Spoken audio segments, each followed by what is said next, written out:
Hello, I'm Eddie Jumps, and in this tutorial, I'm going to show you how to learn the Mick Release jump rope trick. And if you're new to the channel, make sure you hit that subscribe button.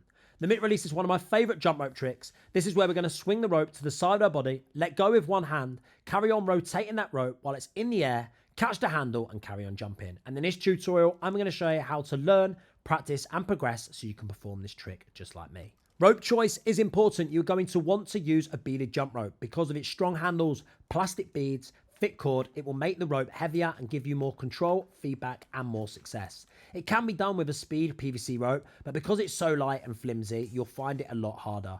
Your rope will also take one hell of a beating when you are practicing, which makes the beaded rope even more superior. Rope length, you want it at the correct rope length for you and slightly shorter than usual. Now let's break down the skill. Now the skill has three parts. We have part one, which is the swing. Part two, which is the release, where we rotate the rope. And part three is where we catch it. You'll see it in 4 stages. This is stage 1, where we hit the swing. Stage 2 is the start of the Mick Release.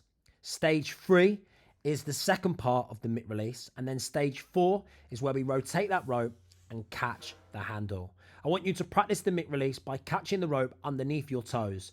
This indicates that our hand position is correct and we could have jumped the rope if we chose to do so, which is a great way of learning the trick without the pressure of jumping. Practice drill number 1, I want you to lay that rope out ahead of you. And I want you to draw a big circle with your arm, and then I want it to all be just about your wrist. You're going to rotate that wrist clockwise, and I want that rope off the floor, floating in the air, and I only want to see a solid U shape and one solid U. I want you to then just carry on rotating that wrist, and what this drill does is it teaches you some understanding, awareness, and builds a bit of muscle memory of what you need to do with your wrist to get the rotation and elevation in the rope to perform the Mick Release.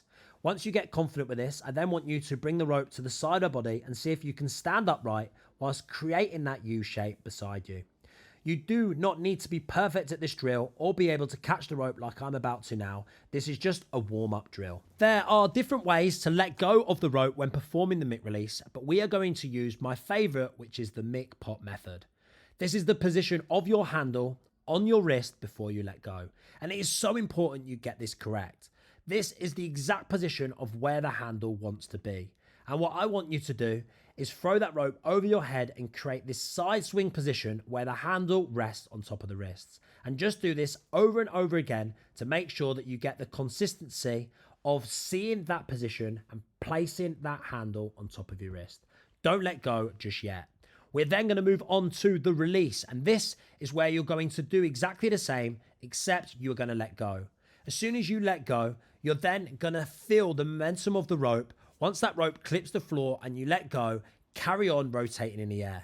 At that point, we then need to carry on rotating our wrist in the correct technique to control the rope, do the rotation, and then think about catching the rope.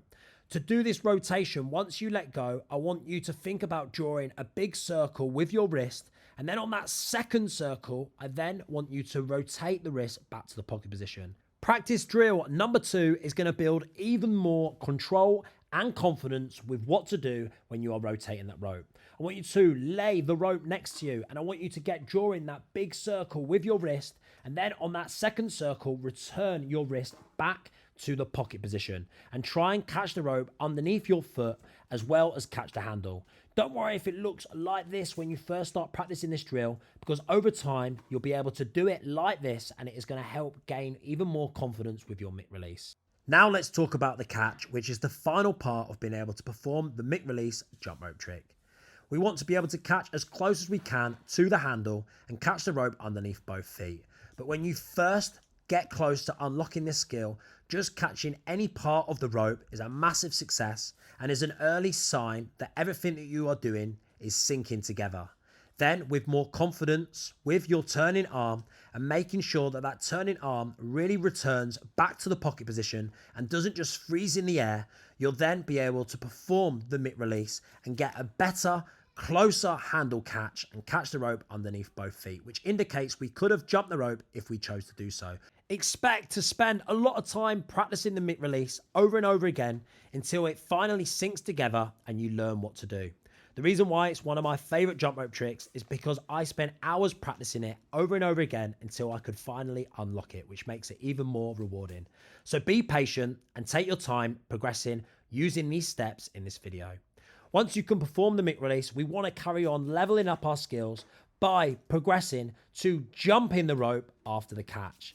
I then want you to perform the basic bounce footwork whilst jumping every single time, including the swing and the release. You can then progress to performing the mick release with different types of footwork like the boxer skip and the run skip. Now let's recap all the steps in the video to help push your progress to learning the mick release. The most important thing is getting the correct wrist placement with the handle. Once you get this, you can then progress to learning what to do whilst that rope is in the air, getting the correct rotation, drawing that circle with your arm. And on that second circle, I want you to return that wrist back to the pocket position. Practice this over and over again until you can finally get a solid catch with a toe catch. Once you can do that, I then want you to progress to jumping the rope after the catch. Then perform the mick release with the basic bounce footwork, where you're jumping every single time the rope clips the floor. Then push yourself to performing the mitt release with the boxer skip and then eventually the run skip. And once you can do that, you can continue leveling up your skills by trying different types of mitt release variations. I hope you've enjoyed this tutorial. If you have, make sure you subscribe to my YouTube channel and keep me updated with your progress in the comment section. And be sure to let me know once you unlock the mick release jump rope trick. Thanks for watching. Now let's go.